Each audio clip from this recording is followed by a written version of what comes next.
ತಮ್ಮೆಲ್ಲರಿಗೂ ಸ್ವಾಗತ. ನಾನು ವಿಶ್ವ. ಈ ಚಾನೆಲ್ನ ಮುಖ್ಯ ಉದ್ದೇಶ ಹಲವಾರು ವಿಶಿಷ್ಟ ವ್ಯಕ್ತಿಗಳನ್ನ ನಮ್ಮ ಚಾನೆಲ್ನಲ್ಲಿ ನಿಮಗೆ ಪರಿಚಯ ಮಾಡಿಸ್ತೀವಿ. ಅವರಿಂದ ಹಲವಾರು ವಿಷಯಗಳು ನಿಮಗೆ ತಿಳಿಯುತ್ತೆ. ಹಾಗಾಗಿ ನಮ್ಮ ಚಾನೆಲ್ನ ನೀವು ಪ್ರೋತ್ಸಾಹಿಸಿ ಹಾಗೂ ಬೆಂಬಲಿಸಿ. ಯುವ ಜನ್ಮಗಳಲ್ಲಿ ಇದು ಹೆಚ್ಚಾಗಿ ಕಂಡು ಬರ್ತದೆ. ಏನಂತ ಹೇಳ್ತೀವಿ, ನಮ್ಮ ಕೊಬ್ಬಿನಂಶ ಹೆಚ್ಚಾಗಿ ತಕ್ಕಂಥ ವ್ಯಾಕ್ಸಿನ್ನಿಂದ ಆಗ್ತಿದೆಯೋ ಅದು ಇವಾಗ ಹೇಳಲಿಕ್ಕೆ ತುಂಬ ಕಷ್ಟ ಆಗ್ತದೆ. ಇವಾಗ ಪುನೀತ್ ರಾಜ್ಕುಮಾರ್ ಅವ್ರದ್ದು ತಗೋಬೇಕಾದ್ರೆ ಅವರು ತುಂಬ ರೆಗ್ಯುಲರ್ ಆಗಿ. ನಮಸ್ತೆ ವೀಕ್ಷಕರೇ, ವಿಶ್ವಪ್ರಿಯ ಸಂವಾದ ಯೂಟ್ಯೂಬ್ ಚಾನಲ್ಗೆ ತಮ್ಮೆಲ್ಲರಿಗೂ ಸ್ವಾಗತ ಸುಸ್ವಾಗತ. ಈ ದಿನ ನಾವು ಹೃದಯದ ಆರೋಗ್ಯದ ಬಗ್ಗೆ ಕಾರ್ಯಕ್ರಮವನ್ನು ನಾವು ಮಾಡ್ತಾ ಇದ್ದೇವೆ. ಈ ದಿನ ನಮ್ಮ ಈ ಕಾರ್ಯಕ್ರಮದಲ್ಲಿ ಮುಖ್ಯ ಅತಿಥಿಯಾಗಿ ಆಗಮಿಸಿರುವ ಹೃದಯ ತಜ್ಞರಾದಂಥ ಸತತ 25 ವರ್ಷಗಳಿಂದ ಅವರು ವೈದ್ಯಕೀಯ ಕ್ಷೇತ್ರದಲ್ಲಿ ಸೇವೆಯನ್ನು ಸಲ್ಲಿಸ್ತಾ ಇರತಕ್ಕಂಥ ಡಾಕ್ಟರ್ ನಾರಾಯಣ ಮೂರ್ತಿ ಅವರನ್ನು ನಮ್ಮ ಕಾರ್ಯಕ್ರಮಕ್ಕೆ ಬರಮಾಡಿಕೊಳ್ಳೋಣ. ನಮಸ್ತೆ ಡಾಕ್ಟ್ರೇ. ನಮಸ್ಕಾರ. ಇತ್ತೀಚಿನ ದಿನಗಳಲ್ಲಿ ನಾವು ಕಾಣೋದಾದರೆ ನಮ್ಮ ಭಾರತದಲ್ಲಿ 20% ಜನ ಪೋಸ್ಟ್ ಕೊರೋನಾ ನಂತರ ಸಾಕಷ್ಟು 20-30 ವಯಸ್ಸಿನವ್ರಿಗೆ ಈ ಹೃದಯಾಘಾತದಿಂದ ಸಾವನ್ನಪ್ಪಿರೋ ಸಂಖ್ಯೆ ಬಹಳಷ್ಟು ಆಗಿದೆ. ಸೊ ಇದ್ರ ಬಗ್ಗೆ ನೀವು ಹೇಳಬೇಕು, ಮತ್ತು ಈ ಹೃದಯಾಘಾತದ ಲಕ್ಷಣಗಳೇನು ಅಂತ ಇದ್ರ ಬಗ್ಗೆ ನಮ್ಮ ವೀಕ್ಷಕರಿಗೆ ಮಾಹಿತಿಯನ್ನು ನೀಡಬೇಕು ಅಂತ ಕೇಳ್ಕೊತಾ ಇದ್ದೀನಿ ಡಾಕ್ಟ್ರೆ. ನಾವು ಹೇಳಿದಾಗೆ ಇತ್ತೀಚಿನ ದಿನಗಳಲ್ಲಿ ನಾವೇನು ಹೃದಯಾಘಾತ ನೋಡ್ತಿದ್ದೀವೋ ಯುವ ಜನ್ಮಗಳಲ್ಲಿ ಇದು ಹೆಚ್ಚಾಗಿ ಕಂಡು ಬರ್ತಿದೆ. ನಮ್ಮ ಕೋವಿಡ್ ಆದ ನಂತರ ಈ ಥರದ ಹೃದಯಾಘಾತ ಏನು ಆಗ್ತಿದೆ ಅದು ಕೋವಿಡ್ನಿಂದನೇ ಆಗ್ತಿದೆಯೋ ಅಥವಾ ಕೋವಿಡ್ಗೋಸ್ಕರವಾಗಿ ನಾವು ತಕ್ಕಂಥ ವ್ಯಾಕ್ಸಿನ್ನಿಂದ ಆಗ್ತಿದೆಯೋ ಅದು ಇವಾಗ ಹೇಳಲಿಕ್ಕೆ ತುಂಬ ಕಷ್ಟ ಆಗ್ತಿದೆ. ಬಟ್ ಒಂದಂತೂ ನಿಜ, ಈ ಥರ ಯುವಕರಲ್ಲಿ ಮಧ್ಯಮ ವಯಸ್ಕರಲ್ಲಿ ಹೆಚ್ಚಾಗಿ ಈ ರೀತಿ ಹೃದಯಾಘಾತನ ಲಾಸ್ಟ್ ಒಂದು 12-15 ತಿಂಗಳುಗಳಿಂದ ಹೆಚ್ಚಾಗಿ ನೋಡ್ತಾ ಇದ್ದೀವಿ. ಅದರಲ್ಲೂ ಹೆಚ್ಚಾಗಿ ಮಹಿಳೆಯರಲ್ಲಿ, ಯುವತಿಯರಲ್ಲಿ ಈ ಥರದ್ದು ಹೃದಯಾಘಾತ ಹೆಚ್ಚಾಗಿ ನೋಡ್ತಿದ್ದೀವಿ. ಹೃದಯಾಘಾತ ಒಂದೇ ಅಲ್ಲ, ಕೆಲವು ಏನು ನಮ್ಮ ಲಂಗ್ಸಿಗೆ ಸಂಬಂಧಪಟ್ಟಿದ್ದಂತೆ ಥ್ರಾಂಬೋಸಿಸ್ ಆಗಲಿ, ಪಲ್ಮರಿ ಥ್ರಾಂಬೋ ಎಂಬಾಲಿಸಮ್ ಅಂತ ಏನು ಹೇಳ್ತೀವಿ, ಅದು ಕೂಡ ಹೆಚ್ಚಾಗಿದೆ ಅವರಲ್ಲಿ. ಸೊ ಇದಕ್ಕೆಲ್ಲ ಕಾರಣ ಕೋವಿಡ್ ಇರಲಿಕ್ಕೂ ಸಾಕು, ಅಥವಾ ಕೋವಿಡ್ ತೆಗೆದುಕೊಂಡಂಥ ವ್ಯಾಕ್ಸಿನ್ ಇರಲಿಕ್ಕೂ ಸಾಕು. ಸೊ ಮುಂದೆ ಹೋದಾಗ ನಾವು ಅದನ್ನು ಹೆಚ್ಚಾಗಿ ಸ್ಟಡಿ ಮಾಡಿದಾಗ ನಮ್ಗೆ ಅರ್ಥ ಆಗುತ್ತೆ ಇದು ಅದಕ್ಕೆ ಸಂಬಂಧಪಟ್ಟಿದ್ದ ಇಲ್ವ ಅಂತ. ಬಟ್ ಡೆಫಿನೆಟ್ಲಿ ಎಲ್ಲೋ ಒಂದು ಕಡೆ ಅದು ಲಿಂಕ್ ನಾವು ನೋಡ್ತಾನೆ ಇದ್ದೀವಿ. ಬಟ್ ಹೃದಯಾಘಾತಕ್ಕೆ ಸಂಬಂಧಪಟ್ಟಿದ್ದಂಥ ಕಾರಣಗಳು ಹಲವಾರು ಇದ್ದಾವೆ. ಮೊದಲನೇದು ಡಿಸ್ಲಿಪಿಡಿಮಿಯಾ, ಅಂದರೆ ಹೆಚ್ಚಾಗಿ ಕೊಬ್ಬಿನಂಶ ಇರತಕ್ಕಂಥ ಆಹಾರ ಸೇವನೆ ಮಾಡೋದ್ರಿಂದಾಗಲಿ, ಯುವ ಜನಗಳಲ್ಲಿ ಸ್ಮೋಕಿಂಗ್ ಮಾಡೋದು ಅಥವಾ ಧೂಮಪಾನ ಮಾಡೋದು ಅಂತ ಒಂದು ಕಾರಣ. ಇನ್ನೊಂದು ಇನ್ಆಕ್ಟಿವಿಟಿ. ಇತ್ತೀಚೆಗೆ ನಾವು ಏನು ನೋಡ್ತಿದ್ದೀವಿ, ಇನ್ಆಕ್ಟಿವಿಟಿ. ಜನಗಳು ಓಡಾಡೋದೇ ಇಲ್ಲ, ಅವ್ರು ಎಲ್ಲಿ ಕೂತಿರ್ತಾರೋ ಅಲ್ಲೇ ಎಲ್ಲ ಕೆಲಸ ಆಗಬೇಕು. ಜೊತೆಗೆ ಇಲ್ಲಿ ಇಷ್ಟು ದಿನ ಕೋವಿಡ್ನಿಂದ ಮನೆ ಒಳಗಡೆ ಕೂತ್ಕೊಂಡು ಅಲ್ಲಿಂದನೇ ಕೆಲಸ ಮಾಡೋದು. ಅವರು ಹೆಚ್ಚಾಗಿ ಆಚೆ ಹೊರಗಡೆ ಹೋಗಿ ಸ್ವಲ್ಪ ಫಿಸಿಕಲ್ ಆ್ಯಕ್ಟಿವಿಟಿ ಏನಿದೆ ಅದನ್ನು ಮಾಡೋದು ಕಡಿಮೆ ಆಗಿದೆ. ಇದು ಕೂಡ ಒಂದು ಕಾರಣ ಅಂತ ಹೇಳ್ಬೋದು. ಬಟ್ ಇನ್ನೂ ಹಲವಾರು ಕಾರಣಗಳಿದೆ. ಸೊ ಇದೇ ರೀತಿ ಇತ್ತೀಚೆಗೆ ನಾವು ಜಾಸ್ತಿ ನೋಡ್ತಕ್ಕಂಥದ್ದು ಏನು ಅಂತಂದರೆ ಸ್ಟ್ರೆಸ್ ರಿಲೇಟೆಡ್, ಅಂದರೆ ಜಾಸ್ತಿ ತುಂಬ ಯೋಚನೆಗಳು ಮಾಡೋದ್ರಿಂದ ಅಥವಾ ತುಂಬ ಸ್ಟ್ರೆಸ್ ಮಾಡ್ಕೊಳ್ಳೋದ್ರಿಂದ ಈ ರೀತಿ ಹೃದಯಾಘಾತ ಕೂಡ ಹೆಚ್ಚಾಗ್ತಿದೆ. ಅದು ಯುವ ಜನತೆಯಲ್ಲಿ ಇದು ನಾವು ಹೆಚ್ಚಾಗಿ ನೋಡ್ತಾ ಇದ್ದೀವಿ. ಸೊ ಇದು ಒಂದು ಕಾರಣ ಇರ್ಬೋದು. ಸೊ ಕಾರಣಗಳು ಹುಡುಕ್ತಾ ಹೋದರೆ ಹಲವಾರು ಕಾರಣಗಳಿದೆ. ಈಗ ಪರ್ಟಿಕ್ಯುಲರ್ ಸಿಚುವೇಷನಲ್ಲಿ ಪೋಸ್ಟ್ ಕೋವಿಡ್ ಅಂತ ಏನು ಹೇಳ್ತೀವಿ, ಕೋವಿಡ್ ನಂತರ ಈ ರೀತಿ ನೋಡ್ತಕ್ಕಂಥ ಒಂದು ಹೃದಯಾಘಾತದ ಸಂಬಂಧಪಟ್ಟ ಕಾರಣಗಳು ಹೆಚ್ಚಾಗಿ ಇದರ್ ವ್ಯಾಕ್ಸಿನ್ ರಿಲೇಟೆಡ್ ಆಗಿರ್ಬೋದು ಅಥವಾ ಕೋವಿಡ್ ಆದವ್ರಿಗೆ ಹೆಚ್ಚಾಗಿ ಇದನ್ನು ನಾವು ನೋಡ್ತಾ ಇದ್ದೀವಿ. ಸೊ ಅದಕ್ಕೂ ರಿಲೇಟೆಡ್ ಇದ್ರೂ ಇರ್ಬೋದು. ಸೊ ಇದು ಡಾಕ್ಟ್ರೇ, ಇದು ವ್ಯಾಕ್ಸಿನಿಂದನೇ ಕಾರಣ ಇರ್ಬೋದು ಅನ್ನೋದಕ್ಕೆ ಯಾವುದನ್ನ ಒಂದು ನಿಮ್ಮ ಒಂದು ಟೆಕ್ನಿಕಲ್ ಆಗಿ ತಿಳಿಸೋಕ್ಕಾಗುತ್ತಾ? ಅದು ಟೆಕ್ನಿಕಲ್ ಆಗಿ ಅನಲೈಸ್ ಮಾಡೋದು ತುಂಬ ಕಷ್ಟ ಈಗಲೇ. ಆದರೆ ಹಲವಾರು ಆಸ್ಪತ್ರೆಗಳಲ್ಲಿ ಈಗಾಗಲೇ ಸುಮಾರು ಸ್ಟಡೀಸ್ ನಡೀತಾ ಇದೆ. ಅದಕ್ಕೆ ಏನಕ್ಕೆ ರಿಸರ್ಚ್ ನಡೀತಿದೆ ಇದ್ರ ಬಗ್ಗೆ, ಏನಕ್ಕೆ ಆಗಿರ್ಬೋದು, ಯಾವ ಕಾರಣದಿಂದ ಕೋವಿಡ್ ಇದು. ಒಂದಂತೂ ನಿಜ, ಕೋವಿಡ್ ಟೈಮಲ್ಲೂ ಕೂಡ ನಾವೇನು ಹೆಚ್ಚಾಗಿ ನೋಡಿದ್ದಂತಂದರೆ ಸಾವಾಗಿದ್ದು ಕೋವಿಡ್ನಿಂದ ಹೆಚ್ಚಾಗಿ ಈ ಹೃದಯಾಘಾತದಿಂದನೇ ಅಂತ ಹೇಳ್ಬೋದು. ಇನ್ನೊಂದು ಕಾರಣ ನಾನು ಆಗಲೇ ಹೇಳಿದಾಗೆ ಪಲ್ಮರಿ ಥ್ರಾಂಬೋಎಂಬೋಲಿಸಮ್ ಅದು ಕೂಡ ಒಂದು ಕಾರಣವಾಗಿತ್ತು. ಲಂಗ್ ಇನ್ವಾಲ್ವ್ಮೆಂಟ್ ಆಗಿ ಅದರಲ್ಲಿ ರಕ್ತನಾಳಗಳಲ್ಲಿ ಹೆಚ್ಚಾಗಿ ಏನಂತೀವಿ ನಾವು, ಒಂದು ರಕ್ತ ಹೆಪ್ಪುಗಟ್ಟಿ ಅದು ಸಾವನ್ನಪ್ಪಿದವರು ಸಂಖ್ಯೆ ಹೆಚ್ಚಾಗಿತ್ತು, ನಾವು ನೋಡಿದ್ದೀವಿ. ಅದನ್ನು ಕೆಲವು ರಿಸರ್ಚ್ ಸೆಂಟರ್ಗಳು ಅನಲೈಸ್ ಮಾಡಿ ನೋಡಿದಾಗ ಆ ರೀತಿ ಸಂಭಾವನೆ ಜಾಸ್ತಿಯಾಗಿ ಕಂಡು ಬಂದಿದೆ. ಹಾಗಾಗಿ ನಿಜ ಹೇಳಬೇಕು ಅಂತಂದರೆ ಅದರ ರಿಲೇಟೆಡ್ ಆಗಿ, ಅಂದರೆ ಕೋವಿಡ್ ಇನ್ಫೆಕ್ಷನ್ ರಿಲೇಟೆಡ್ ಆಗಿ ಕೂಡ ಅಥವಾ ಕೋವಿಡ್ ರಿಲೇಟೆಡ್ ವ್ಯಾಕ್ಸಿನ್ ರಿಲೇಟೆಡ್ ಆಗಿ ಈ ಥರದ್ದು ದುಷ್ಪರಿಣಾಮಗಳು ಅಂತ ಏನು ಹೇಳ್ತೀವಿ ಅದನ್ನು ನಾವು ಹೆಚ್ಚಾಗಿ ಈ ರೀತಿಯಲ್ಲಿ ನೋಡ್ತಾ ಇದ್ದೀವಿ ಇತ್ತೀಚೆಗೆ. ಸೊ ಡೆಫಿನೆಟ್ ಆಗಿ ಹೇಳಬೇಕು ಅಂತಂದರೆ ಅದಕ್ಕೆ ನಮಗೆ ತುಂಬ ದೊಡ್ಡ ಸ್ಟಡಿಗಳು ಬೇಕು, ರಿಸರ್ಚ್ ಬೇಕು. ಆವಾಗಲೇ ನಾವು ಡೆಫಿನೆಟ್ ಆಗಿ ಪಿನ್ ಪಾಯಿಂಟ್ ಮಾಡಿ ಹೇಳ್ಬೋದು ಇದರಿಂದನೇ ಆಗಿದೆ ಅಥವಾ ಇದರಿಂದ ಆಗಿಲ್ಲ ಅಂತ. ಅಂದರೆ ಇನ್ನೂ ಪ್ರೂವ್ ಆಗಿಲ್ಲ ಇದು? ಹೌದು, ಇನ್ನೂ ಪ್ರೂವ್ ಆಗಿಲ್ಲ. ಕೆಲವು ಕಂಟ್ರಿಗಳಲ್ಲಿ ಇನ್ನೂ ರಿಸರ್ಚ್ ನಡೀತಾನೆ ಇದೆ. ಯಾಕಂದರೆ ಇವಾಗ ಇತ್ತೀಚಿನ ದಿನಗಳಲ್ಲಿ ಬಂದಿರೋ ರಿಪೋರ್ಟ್ಸ್ ಪ್ರಕಾರ ಆ ಪರ್ಟಿಕ್ಯುಲರ್ ಏಜ್ ಗ್ರೂಪಲ್ಲಿ ಬರ್ತಿರೋರನ್ನ ಅನಲೈಸ್ ಮಾಡಿ ನೋಡಿದಾಗ ಸಂಭಾವನೆ ಹೆಚ್ಚಾಗಿ ಕಂಡು ಬರ್ತಾ ಇದೆ. ಸೊ ಇಷ್ಟರಲ್ಲೇ ಇನ್ನೊಂದು ಕೆಲವು ವರ್ಷಗಳಲ್ಲಿ ಅಥವಾ ಕೆಲವು ತಿಂಗಳುಗಳಲ್ಲಿ ಅದು ರಿಪೋರ್ಟ್ಗಳು ಬಂದರೂ ಬರ್ಬೋದು, ಆ ರಿಸರ್ಚ್ ಪಾಸಿಟಿವ್ ಆಗಿತ್ತು. ಬಟ್ ಡೆಫಿನೆಟ್ಲಿ ಎಲ್ಲೋ ಒಂದು ಕಡೆ ಲಿಂಕ್ ಇರೋದನ್ನ ನಾವು ನೋಡಿದ್ದೀವಿ ಕ್ಲಿನಿಕಲ್ಲಿ. ಮತ್ತೆ ನಮ್ಮ ವೀಕ್ಷಕರಿಗೆ ಹೃದಯಾಘಾತದ ಲಕ್ಷಣಗಳೇನು ಅಂತ ತಿಳಿಸ್ಕೊಡ್ಬೇಕು ಡಾಕ್ಟ್ರೆ.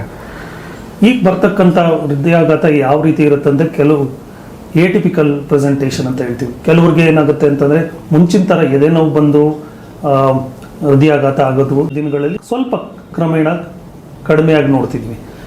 ಏಟಿಪಿಕಲ್ ಪ್ರೆಸೆಂಟೇಷನ್ ಸ್ಪೆಷಲಿ ಯುವತಿಯರಲ್ಲಿ ಹೆಣ್ಮಕ್ಳಲ್ಲಿ ಈ ರೀತಿ ಹೃದಯಾಘಾತ ಆದಾಗ ಡೆಫಿನೆಟ್ಲಿ ಅವರು ಎದೆ ನೋವು ಅಂತ ಬಂದಿರೋದಾಗಲಿ ಅಥವಾ ಆ ರೀತಿಯ ಪ್ರೆಸೆಂಟೇಷನ್ ಆಗಿ ಕಂಡು ಬಂದಿರೋದಾಗಲಿ ನಾವು ನೋಡಿಲ್ಲ. ಅವರು ಬಂದಿದ್ದು ಬೇರೆ ವಿಷಯಗಳಲ್ಲಿ, ಬೇರೆ ವಿಷಯ, ಒಂದು ಹೊಟ್ಟೆ ನೋವಾಗಲಿ, ಕೆಲವ್ರಿಗೆ ಲೆಫ್ಟ್ ಸೈಡೆಡ್ ಏನು ಕತ್ತು ನೋವಾಗಲಿ, ಲೆಫ್ಟ್ ಹ್ಯಾಂಡ್ ಪೇ ಅಂದರೆ ಕೈ ನೋವಾಗಿ ಬರುತ್ತೆ. ಇನ್ನು ಕೆಲವರು ಏನಾಗುತ್ತೆ ಉಸಿರಾಡ್ಲಿಕ್ಕೆ ತೊಂದರೆ ಆಗಿ ಬರ್ತಾರೆ. ಅವಾಗ ಅನಲೈಸ್ ಮಾಡಿದಾಗ ECG ಮಾಡಿದಾಗ ಅದು ನಾವು ಹಾರ್ಟ್ ಅಟ್ಯಾಕ್ ಆಗಿ ಅಥವಾ ಹೃದಯಾಘಾತ ಅಂತ ಅಂದ್ಬಿಟ್ಟು ಡಿಸೈಡ್ ಮಾಡ್ತೀವಿ. ಇನ್ನು ಕೆಲವರು ಬರೀ ಲೂಸ್ ಮೋಷನ್ಸ್ ಅಂತ ಬರ್ತಾರೆ, ಅಂದರೆ ಬೇದಿಯಾಗಿ ವಾಂತಿಯಾಗಿ ಬಂತಿರತಕ್ಕಂಥ. ಇನ್ನು ಕೆಲವರು ಯಾವುದೇ ಒಂದು ಸಿಂಪ್ಟಮಟಾಲಜಿ ಇಲ್ದಲ್ಲೇ ಬರ್ತಾರೆ, ತುಂಬ ವೀಕ್ನೆಸ್ ಅಂತ, ಬರೀ ವೀಕ್ನೆಸ್ ಆಗಿ ವೀಕ್ನೆಸ್ ತುಂಬ ಸುಸ್ತಾಗುತ್ತೆ ಅಂತ ತುಂಬ ಜನ ಬಂದಾಗ ನಾವು ECG ಮಾಡಿ ಅನಲೈಸ್ ಎಲ್ಲ ಮಾಡಿ ನೋಡಿದಾಗ ಅವರಲ್ಲಿ ಹೃದಯಾಘಾತದಿಂದ ಆದ ಸಂಭಾವನೆ ಹೆಚ್ಚಾಗಿ ಕಂಡು ಬರ್ತಾ ಇದೆ. ಸೊ ಅದು ಕೂಡ ಒಂದು. ಇನ್ನು ಕೆಲವರಲ್ಲಿ ಉಸಿರಾಡ್ಲಿಕ್ಕೆ ತೊಂದರೆ ಆಗಿ ಬರ್ತಕ್ಕಂಥ ಒಂದು ಸನ್ನಿವೇಶಗಳು ಕೂಡ ನಾವು ನೋಡಿದ್ದೀವಿ. ಕೆಲವರು ಹೆಣ್ಮಕ್ಳಲ್ಲಿ ಉಸಿರಾಡ್ಲಿಕ್ಕೆ ತೊಂದರೆ ಏನೂ ಇರೋದಿಲ್ಲ, ಎದೆ ಬಡ್ತ ಜೋರಾಗಿ ಕೆಲವು ಸತಿ ಬಂದಾಗ ಅದು ಕೂಡ ಹೃದಯಾಘಾತ ಆಗಿ ಕಂಡು ಬಂದಿದೆ. ಸೊ ಇದೆಲ್ಲ ಏಟಿಪಿಕಲ್ ಪ್ರೆಸೆಂಟೇಷನ್. ಸಹಜವಾಗಿ ನಾವು ಲಕ್ಷಣಗಳು ಕಾಣುವಂಥ ಅಂತಂದರೆ ಎದೆ ನೋವು ಬರೋದು, ಮಧ್ಯೆ ತುಂಬ ಜನಗಳು ಕನ್ಫ್ಯೂಸ್ ಮಾಡ್ಕೊಳ್ತಕ್ಕಂಥ ವಿಷಯ ಏನು ಅಂತಂದರೆ, ನಮಗೆ ಗ್ಯಾಸ್ಟ್ರಿಕ್ ಆಗಿದೆ ಅಂತ ತುಂಬ ಜನ ನಿರ್ಲಕ್ಷ್ಯ ಮಾಡ್ತಾರೆ. ಅದನ್ನು ಆ ನಿರ್ಲಕ್ಷ್ಯದಿಂದ ಅದು ಗ್ಯಾಸ್ಟ್ರಿಕ್ ಆಗಿರ್ಲೂಬಹುದು, ಅಲ್ದಲ್ಲೇ ಇರ್ಬೋದು. ಕೆಲವು ಸತಿ ಅದು ಗ್ಯಾಸ್ಟ್ರಿಕ್ ಅಂತ ನಿರ್ಲಕ್ಷ್ಯ ಮಾಡಿ ಹೃದಯಾಘಾತ ಆಗಿ ಬಂದಿರೋರ ಸಂಖ್ಯೆ ತುಂಬ ಹೆಚ್ಚಾಗಿ ಕಂಡು ಬರ್ತಿದೆ ಇತ್ತೀಚೆಗೆ. ಸೊ ಅದು ಒಂದು ಪ್ರೆಸೆಂಟೇಷನ್ ಅಂತ ಹೇಳ್ಬೋದು. ಇನ್ನು ಕೆಲವರು ಬರೀ ತಲೆ ಚಕ್ಕರ್ ಬಂದು ತಲೆ ಸುತ್ತು ಬರ್ತಾ ಇದೆ ಅಂತ ಬಂದವ್ರಿಗೂ ಕೂಡ ಈ ಥರದ್ದು ಲಕ್ಷಣಗಳು ನೋಡ್ತಾ ಇದ್ದೀವಿ. ಕೆಮ್ಮು ಬರ್ತಿರೋದು, ಕೆಮ್ಮಿನಿಂದ ತುಂಬ ಉಪ್ಸ, ಕೆಮ್ಮು ಜೊತೆಗೆ ಉಪ್ಸ ಎರಡೂ ಸೇರಿ ಬಂದಾಗ ಅದು ಕೂಡ ಕೆಲವು ಸತಿ ಹೃದಯಾಘಾತವಾಗಿ ಕಂಡು ಬರುತ್ತದೆ. ಇನ್ನೊಂದು ಏನು ಪ್ರಶ್ನೆ ಅಂದರೆ, ಈ ಎದೆ ಉರಿ ಅಂತ ಕೆಲವರು ಹೇಳ್ತಾರೆ. ಎದೆ ಉರಿ ಅಂತ ಹೋಗಿ ಅವರು ಡಾಕ್ಟರ್ ಹತ್ರ, ವೈದ್ಯರ ಹತ್ರ ಭೇಟಿ ಆದಾಗ ಅವರು ಅದನ್ನ ಕೆಲವೊಮ್ಮೆ ಅದು ಮೈಲ್ಡ್ ಸಿಂಪ್ಟಮ್ ಅಂತ ಹೇಳ್ತಾರೆ, ಏನಂತಾರೆ ಹಾರ್ಟ್ ಬ್ಲಾಕೇಜ್ ಅಂತ ಹೇಳ್ತಾರಲ್ಲ. ಸೊ ಹಾಗಾಗಿ ನನಗೆ ಅದಕ್ಕೂ ಲಿಂಕ್ ಇದೆಯಾ? ಈ ರೀತಿ ನಾನು ಮುಂಚೆನೆ ಹೇಳಿದಾಗೆ ಕೆಲವು ಸತಿ ಹೃದಯಾಘಾತ ಆಗಿದ್ರು ಕೂಡ ಅದು ಹಾರ್ಟ್ ಅಟ್ಯಾಕ್ ಅಥವಾ ಗ್ಯಾಸ್ಟ್ರಿಕ್ ಇರ್ಬೋದು ಅಂತ ಹೇಳಿ ನಿರ್ಲಕ್ಷ್ಯ ಮಾಡಿದವರು ಇತ್ತೀಚಿನ ದಿನಗಳಲ್ಲಿ ಒಂದು ಪೇಷಂಟ್ ಬಗ್ಗೆ ನಾನು ಹೇಳಲಿಕ್ಕೆ ಇಷ್ಟಪಡ್ತೀನಿ. ಈ ನನ್ನ ಪೇಷಂಟ್ 32 ವರ್ಷದ ಯುವಕ, ಯಾವುದೋ ಒಂದು ಕಂಪ್ನಿನಲ್ಲಿ ಕೆಲಸ ಮಾಡ್ತಕ್ಕಂಥ ನಮ್ಮ ಟೆಕ್ನಿಕಲ್ ಕಂಪ್ನಿ ಇಂಜಿನಿಯರ್ ಆಗಿ ಕೆಲಸ ಮಾಡತಕ್ಕಂಥ ಒಬ್ಬ ಯುವಕ, 32 ವರ್ಷ. ಅವನ ಜೊತೆಯಲ್ಲಿ ತಂದೆ ತಾಯಿ ಅಥವಾ ಬೇರೆ ಯಾರು ಇಲ್ಲಿ ಒಬ್ಬನೇ ಇದ್ದ. ಅವನ ಸ್ನೇಹಿತ, ಅವನೇನಪ್ಪ ಇವನು ಇಷ್ಟೊಂದು ಎದೆಯುರಿ ಅಂತ ಹೇಳ್ತಿದ್ದಾನೆ, ಬಾ ವೈದ್ಯರಂತ ನೋಡಕ್ಕೆ ಹೋಗೋಣ ಬಾ ಅಂತ ಅಂದ್ಬಿಟ್ಟು ಬಲವಂತವಾಗಿ ಕರ್ಕೊಂಡು ಬಂದಿದ್ದಾಗ base line E C G ಮಾಡಿದಾಗ ಇ ಸಿ ಜಿನಲ್ಲಿ ಮ್ಯಾಸಿವ್ ಹಾರ್ಟ್ ಅಟ್ಯಾಕ್ ಆಗಿತ್ತು. ಮ್ಯಾಸಿವ್ ಅಂದರೆ ಹೃದಯಾಘಾತ, ದೊಡ್ಡ ಗಾತ್ರದಲ್ಲಿ ಹೃದಯಾಘಾತ ಆಗಿತ್ತು. ಅವ್ನು ಹೇಳಿದ್ರು ಅವನು ಅದನ್ನು ಒಪ್ಪಲಿಕ್ಕೆ ರೆಡಿ ಇರಲಿಲ್ಲ. ಅವನ ಸ್ನೇಹಿತ ಏನಿದ್ದ ಅವನು ಡಿಸಿಷನ್ ತಗೊಂಡು, ಇಲ್ಲ ಡಾಕ್ಟ್ರೇ ನೀವೇನು ಇನ್ವೆಸ್ಟಿಗೇಷನ್ ಮಾಡ್ತೀರಾ, ನೀವೇನು ಯಾವ ರೀತಿ ಇದು ಮಾಡಬೇಕು, ಟ್ರೀಟ್ಮೆಂಟ್ ಮಾಡಬೇಕು ಗೊತ್ತೋ ಅದು ಮಾಡಲಿ ಅಂತ ಹೇಳಿದಾಗ ಒಂದು ಅವನ್ನ ಎಲ್ಲ ಇನ್ವೆಸ್ಟಿಗೇಷನ್ಸ್ ಮಾಡಿ ನೋಡಿದಾಗ ತುಂಬ ದೊಡ್ಡ ಗಾತ್ರದಲ್ಲಿ ಹೃದಯಾಘಾತ ಆಗಿತ್ತು. ಇಮಿಡಿಯೇಟಾಗಿ ಆಂಜಿಯೋಗ್ರಾಮ್ ಮಾಡಿ ನೋಡಿದಾಗ ಒಂದು ರಕ್ತನಾಳ ಪೂರ್ತಿ ಬ್ಲಾಕ್ ಆಗಿತ್ತು. ಆ ಬ್ಲಾಕ್ ಆಗಿದ್ದ ರಕ್ತನಾಳನ ಓಪನ್ ಮಾಡಿದ ತಕ್ಷಣ ಅವನಿಗೆ ಬರ್ತಿದ್ದ ಎದೆ ಉರಿ ಏನು ಬರ್ತಾ ಇತ್ತು ಅಥವಾ ಗ್ಯಾಸ್ಟ್ರಿಕ್ ಥರ ಏನು ಸಿಂಪ್ಟಮಟಾಲಜಿ ಏನಿತ್ತು ಅದೆಲ್ಲ ಹೋಯ್ತು. ಜೊತೆಗೆ ಅವನಿಗೂ ಅರ್ಥ ಆಯಿತು ಅದರದ್ದು ಏನು ಸಿಗ್ನಿಫಿಕೆನ್ಸ್ ಅಂತ. ಸೊ ಈ ರೀತಿ ಸುಮಾರು ಕಡೆ ಜನಗಳು ಇದನ್ನು ತಪ್ಪಾಗಿ ಗ್ಯಾಸ್ಟ್ರಿಕ್ ಅಂತ ತಿಳ್ಕೊಂಡು ಅದನ್ನು ನಿರ್ಲಕ್ಷ್ಯ ಮಾಡ್ತಾರೆ. ಆ ರೀತಿ ಮಾಡೋದು ತಪ್ಪು. ಎಷ್ಟೋ ಜೀವಗಳನ್ನ ಉಳಿಸ್ಬೋದು. ಒಂದೇ ಒಂದು ಇ ಸಿ ಜಿ ಮಾಡಿ ನೋಡಿದ್ರೆ ಅಥವಾ ಒಂದು ಇಕೋಕಾರ್ಡಿಯೋಗ್ರಫಿ ಮಾಡಿ ನೋಡಿದ್ರೆ ಅಥವಾ ಒಂದು ಬ್ಲಡ್ ಟೆಸ್ಟ್ ಮಾಡಿ ನೋಡಿದ್ರೆ ಗೊತ್ತಾಗುತ್ತೆ ಅದು ಹಾರ್ಟಿಗೆ ಸಂಬಂಧಪಟ್ಟಿದ್ದ ಎದೆ ಉರಿನ ಇಲ್ವಾ ಅಂತ ಅಂದ್ಬಿಟ್ಟು. ಸೊ ಬೇಸ್ ಲೈನ್ ಟೆಸ್ಟ್ ಮಾಡಿಸ್ಕೊಳ್ಳೋದು ಒಳ್ಳೆಯದು. ಈ ರೀತಿ ಬಂದಂಥ ಸನ್ನಿವೇಶದಲ್ಲಿ ಯಾವುದೇ ಎದೆ ಉರಿನ ನಿರ್ಲಕ್ಷ್ಯ ಮಾಡಬಾರ್ದು. ದಪ್ಪಗಿರೋರಿಗೆ ಅದು ಭಾಳಷ್ಟು ಅಂದರೆ ಹೃದಯಾಘಾತ ಆಗಿರೋ ಪ್ರಮಾಣ ಜಾಸ್ತಿ ಅಂತ ಹೇಳ್ತಾರೆ, ಸಣ್ಣಗಿರೋರಿಗೆ ಬರೋದಿಲ್ಲ ಅಂತ ಹೇಳ್ತಾರೆ. ಸೊ ಇದು ಏನು ಡಿಫ್ರೆನ್ಸು ಡಾಕ್ಟ್ರೇ ಇದರಲ್ಲಿ? ಅದೇ ದಪ್ಪಗಿರೋರಿಗೆ ಭಾಳಷ್ಟು ಬೇಗ ಆ ಸಿಂಪ್ಟಮ್ಸ್ ಕಾಣಿಸ್ಕೊಳ್ಳುತ್ತಾ? ಸೊ ಹೇಗೆ ಅದು ಇದು ನಮ್ಮ ಜನಗಳಲ್ಲಿ ಇರತಕ್ಕಂಥ ತಪ್ಪು ಕಲ್ಪನೆ. ಕೆಲವರಲ್ಲಿ ಇತ್ತೀಚಿನ ದಿನಗಳಲ್ಲಿ ನಾವೇನು ನೋಡ್ತಿದ್ದೀವಿ, ಸಣ್ಣಕ್ಕಿರೋರಲ್ಲಿ ಈ ಹೃದಯಾಘಾತ ಹೆಚ್ಚಾಗಿ ಬರ್ತಾ ಇದೆ. ಏನಕ್ಕೆ ಅಂತಂದರೆ ದಪ್ಪಗಿರೋರು ಅಟ್ಲೀಸ್ಟ್ ಸ್ವಲ್ಪ ಕಾನ್ಷಿಯಸ್ ಆಗಿರ್ತಾರೆ, ನಾವು ದಪ್ಪಗಿದ್ದೀವಿ ನಮಗೇನೋ ಆಗ್ಬೋದು ಅಂತ ಅಂದ್ಬಿಟ್ಟು. ಈ ಸಣ್ಣಕ್ಕಿರೋರಲ್ಲಿ ಒಂದು ಪ್ರಾಬ್ಲಮ್ ಏನಂದ್ರೆ ಅವರು ನಾನು ಸಣ್ಣ ಇದ್ದೀನಿ, ನನಗೆ ಯಾವುದೇ ತೊಂದರೆ, ಹೃದಯ ತೊಂದರೆ ಇಲ್ಲ ಅಂತ ಅಂದ್ಬಿಟ್ಟು ನಿರ್ಲಕ್ಷ್ಯ ಮಾಡೋವಂಥ ಒಂದು ಸನ್ನಿವೇಶ ನಾವು ಹೆಚ್ಚಾಗಿ ನೋಡ್ತಾ ಇದ್ದೀವಿ. ಬಟ್ ಆ ಸಣ್ಣಕ್ಕಿರೋರಲ್ಲೂ ಯಾರು ನಿರ್ಲಕ್ಷ್ಯದಿಂದ ಇದನ್ನು ನೋಡ್ಕೊಳ್ಳೋದಿಲ್ವೋ ಅವರಲ್ಲೂ ಹೃದಯಾಘಾತದ ಸಂಖ್ಯೆ ಹೆಚ್ಚಾಗಿ ನೋಡ್ತಾ ಇದ್ದೀವಿ. ಏನಕ್ಕೆ ಅಂದರೆ ಬರೀ ಸಣ್ಣಗಿರೋದು ದಪ್ಪಗಿರೋದು ಮಾತ್ರ ಅಲ್ಲ, ಅದಕ್ಕೆ ನಾನಾ ಕಾರಣಗಳಿದೆ.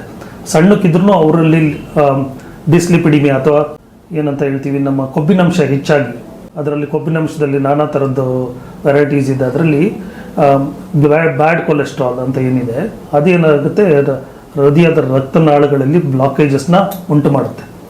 ಸೊ ಸಣ್ಣಗಿರೋರಲ್ಲಿ ಕೂಡ ಅದು ಆ ರೀತಿ ಬ್ಯಾಡ್ ಕೊಲೆಸ್ಟ್ರಾಲ್ ಹೆಚ್ಚಾಗಿರ್ಬೋದು, ಅದರಿಂದ ಕೂಡ ಬ್ಲಾಕ್ ಆಗಿರ್ಬೋದು, ಅದರಿಂದನೂ ಹೃದಯಾಘಾತ ಆಗೋ ಸನ್ನಿವೇಶ ಹೆಚ್ಚಾಗಿ ಕಂಡು ಬರುತ್ತೆ. ಹಾಗಾಗಿ ದಪ್ಪ ಇರಬೇಕು ಅಂತ ಒಂದು ರೂಲ್ ಏನಿಲ್ಲ. ದಪ್ಪ ಇರೋರಲ್ಲಿ ಏನಕ್ಕಪ್ಪ ಜಾಸ್ತಿ ಆಗುತ್ತೆ ಅಂತಂದರೆ ಅವರಲ್ಲಿ ಮೆಟಬಾಲಿಕ್ ಸಿಂಡ್ರೋಮ್ ಅಂತ ಹೇಳ್ತೀವಿ ನಾವು. ಒಂದು ಈ ಡಯಾಬಿಟೀಸು, ಹೈಪರ್ ಟೆನ್ಷನ್ನು, ಜೊತೆಗೆ ಈ ಇದು ಕೊಬ್ಬಿನಂಶ ಮೂರು ಹೆಚ್ಚಾಗಿದ್ದು ಅಂದರೆ ಸ್ವಲ್ಪ ದಪ್ಪಾಗಿದ್ದು ಕೂಡ ಅವರಲ್ಲಿರೋ ಇನ್ಆಕ್ಟಿವಿಟಿ ಮತ್ತು ನಾನಾ ರೀತಿ ಕಾರಣಗಳಿಂದ ಈ ಮೆಟಬಾಲಿಕ್ ಸಿಂಡ್ರೋಮ್ ಅಂತ ಏನಿರುತ್ತೆ ಅದರಿಂದ ಅವರಲ್ಲಿ ಹೃದಯಾಘಾತ ಆಗೋ ಒಂದು ಪ್ರಮಾಣ ಜಾಸ್ತಿ ಇರುತ್ತೆ. ಅದೇ ರೀತಿ ಸಣ್ಣಕ್ಕಿರೋರು ಕೂಡ ಬೇಸ್ ಲೈನ್ ಟೆಸ್ಟ್ ಮಾಡಿಸ್ಕೊಂಡು ನಾವು ನಿರ್ಲಕ್ಷ್ಯ ಮಾಡಿದ್ರೆ ನಾನು ಚೆನ್ನಾಗಿದ್ದೀನಿ, ನಾನು ಆರಾಮಾಗಿರ್ಬೋದು, ನನ್ನ ಹಾರ್ಟನ್ನು ಚೆನ್ನಾಗಿದೆ ಅನ್ನೋ ಒಂದು ಇದನ್ನು ಮೂಡಿಸ್ಕೊಳ್ಳೋದು ಒಳ್ಳೆಯದು ಅಂತ ಕಾಣಿಸುತ್ತೆ. ಈ ಹೃದಯಾಘಾತ ಅನ್ನೋದು ನಮ್ಮ ದೇಶದಲ್ಲಿ ತುಂಬ ಜನಸಂಖ್ಯೆಯಲ್ಲಿ ನಾವು ಎಸ್ಪೆಷಲಿ ನಮ್ಮ ಸೌತ್ ಇಂಡಿಯಾದಲ್ಲಿ, ಎಲ್ಲಿ ನಮ್ಮ ತಮಿಳ್ನಾಡಾಗಲಿ, ಕರ್ನಾಟಕದಲ್ಲಾಗಲಿ, ಆಂಧ್ರದಲ್ಲಾಗಲಿ ಮತ್ತು ಕೇರಳದಲ್ಲಾಗಲಿ ಇತ್ತೀಚಿನ ದಿನಗಳಲ್ಲಿ ನೋಡ್ತಾ ಇದ್ದೀವಿ. ಕಾರಣ ಏನಿರ್ಬೋದು ಅಂತ ಇದನ್ನು ಅನಲೈಸ್ ಮಾಡ್ತಾ ಹೋಯ್ತು ಅಂತಂದರೆ, ನಮ್ಮ ಸೌತ್ ಇಂಡಿಯಾದಲ್ಲಿ ನಾವು ಹೆಚ್ಚಾಗಿ ಅನ್ನವನ್ನು ಬಳಸ್ತೀವಿ. ರೈಸ್ ಸಿಟಿಂಗ್ ಕಮ್ಯುನಿಟಿ ಅಂತ ಇವುಗಳಲ್ಲಿ ನಾವು ಹೆಚ್ಚಾಗಿ ನೋಡ್ತಿರೋದಂತೂ ಡಯಾಬಿಟೀಸ್ ಹೆಚ್ಚಾಗಿ ನೋಡ್ತೀವಿ. ಸೊ ಡಯಾಬಿಟೀಸ್ ಇಂದ ಬರ್ತಕ್ಕಂಥ ಹಾರ್ಟ್ ರಿಲೇಟೆಡ್ ಇಶ್ಯೂಸ್ ಕೂಡ ಇತ್ತೀಚೆಗೆ ಜಾಸ್ತಿ ನೋಡ್ತಿದ್ವಿ. ಮಧುಮೇಹ ಇವಾಗ 100 ಜನಗಳಲ್ಲಿ ಮಧುಮೇಹ ಇದ್ದು ಅವ್ರನ್ನೆಲ್ಲ ಫಾಲೋ ಅಪ್ ಮಾಡ್ತಾ ಹೋಯ್ತು ಅಂತಂದರೆ ಅವರಲ್ಲಿ 70-80% ಜನಗಳಲ್ಲಿ ಹೃದಯಾಘಾತ ಅಥವಾ ಹೃದಯಕ್ಕೆ ಸಂಬಂಧಪಟ್ಟದ ಇದು ಪ್ರಾಬ್ಲಮ್ಗಳಿರೋದಂತೂ ನಾವು ಇದು ಹೆಚ್ಚಾಗಿ ನೋಡ್ತಿದ್ವಿ. ಅದಕ್ಕೋಸ್ಕರ ನಾನು ನಿಮಗೆ ಕೇಳೋದೇನೆಂದರೆ, ಒಂದು ಲೈಕ್ ಶೇರ್ ಹಾಗೂ ಸಬ್ಸ್ಕ್ರೈಬ್ ಹಾಗೂ ನಿಮ್ಮ ಅನಿಸಿಕೆಗಳನ್ನು ನಮ್ಮ ಕಮೆಂಟ್ ಬಾಕ್ಸ್ನಲ್ಲಿ ತಿಳಿಸಿ. ಬೆಲ್ ಐಕಾನನ್ನು ಒತ್ತೋದನ್ನು ನೀವು ಮರಿಬೇಡಿ. ಹಾಗೂ ಸಾಕಷ್ಟು ಜನಕ್ಕೆ ನಮ್ಮ ವಿಡಿಯೋಗಳನ್ನು ಶೇರ್ ಮಾಡಿ. ಇದರಿಂದ ನಮಗೆ ಹಲವಾರು ಒಳ್ಳೆಯ ಕಾರ್ಯಕ್ರಮಗಳನ್ನು ನೀಡೋದಕ್ಕೆ ಸಹಕಾರಿಯಾಗುತ್ತೆ.